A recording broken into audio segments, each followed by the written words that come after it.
گرامی قدر معزز سامعین، تقریب کے آغاز میں اردو زبان کے بارے میں بڑی عمدہ باتیں کی گئیں۔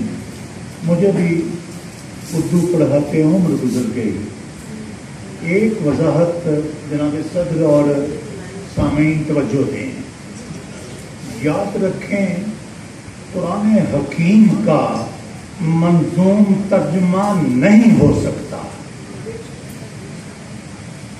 اس لیے کہ بحر کو پورا کرنے کے لیے جب آپ لفظوں کو ترتیب دیتے ہیں تو اس میں حق و اضافہ ہو کے رہتا ہے۔ دھیان دیں، کبھی قرآن حکیم کا ترجمہ نہیں ہو سکتا۔ جس نے بھی منظوم ترجمے کی میں بات کر رہا ہوں، کوشش کی ہے، اسے اگر آپ کہنا چاہیں تو مفہوم کہہ سکتے ہیں، ترجمہ نہیں ہو سکتا، اس لیے کہ ہمیں پتہ ہے کہ وزن کو پورا کرنے کے لیے کہاں الفاظ کا اضافہ کرنا پڑتا ہے، کہاں ان کی ترتیب کو بدلنا پڑتا ہے، اور کہاں جو ہے تبدیلیاں آ جاتی ہیں جو قرآن حکیم کے ترجمے میں کسی صورت روا نہیں ہے۔ چنانچہ یہ کاوش جو بھی کی گئی ہے اس سے پہلے بھی، اسے آپ منظوم مفہوم قرار دے لیں، اسے ترجمہ نہ کہا کریں۔ یہ بات کلیئر کریں۔ نعت ہی مسلک میرا قبیلہ نعت ہے، دو جہانوں میں میرا واحد وسیلہ نعت ہے۔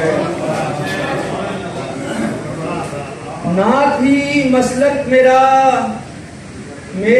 قبیلہ نعت ہے، دو جہانوں میں میرا واحد وسیلہ نعت ہے۔ اور ماں سے سوتے جاگتے بس نعت کی لوری سنی،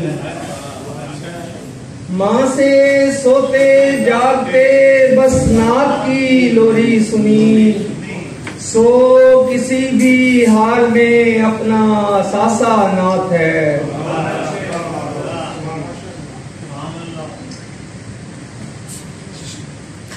تحمل بردباری اور صلہ رحمی بتاتا ہے، تحمل بردباری اور صلہ رحمی بتاتا ہے۔ میرے آقا تیرا اسوہ ہمیں جینا سکھاتا ہے۔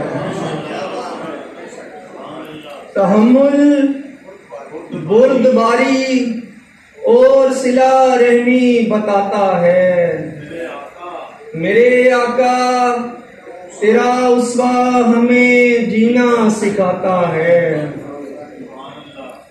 اور تیرے ہر کام میں حکمت، تیری ہر بات میں دانش، تیرے ہر کام میں حکمت، تیری ہر بات میں دانش، کہ تو جو گھر کو چھوڑے تو کروڑوں گھر بساتا ہے۔ تیرے ہر کام میں حکمت، تیری ہر بات میں دانش، تیرے ہر کام میں حکمت، تیری ہر بات میں دانش، کہ تو جو گھر کو چھوڑے تو کروڑوں گھر بساتا ہے۔ اور میں ایسے شاد رہتا ہوں، میں یوں آباد رہتا ہوں، میں ایسے شاد رہتا ہوں، میں یوں آباد رہتا ہوں، میں اس کو دیکھتا ہوں جو مدینہ دیکھ آتا ہے۔ میں ایسے شاد رہتا ہوں، میں یوں آباد رہتا ہوں، میں اس کو دیکھتا ہوں جو مدینہ دیکھ آتا ہے۔ اور ہے ایک ہی راستہ ناشد بشر کی سر بلندی کا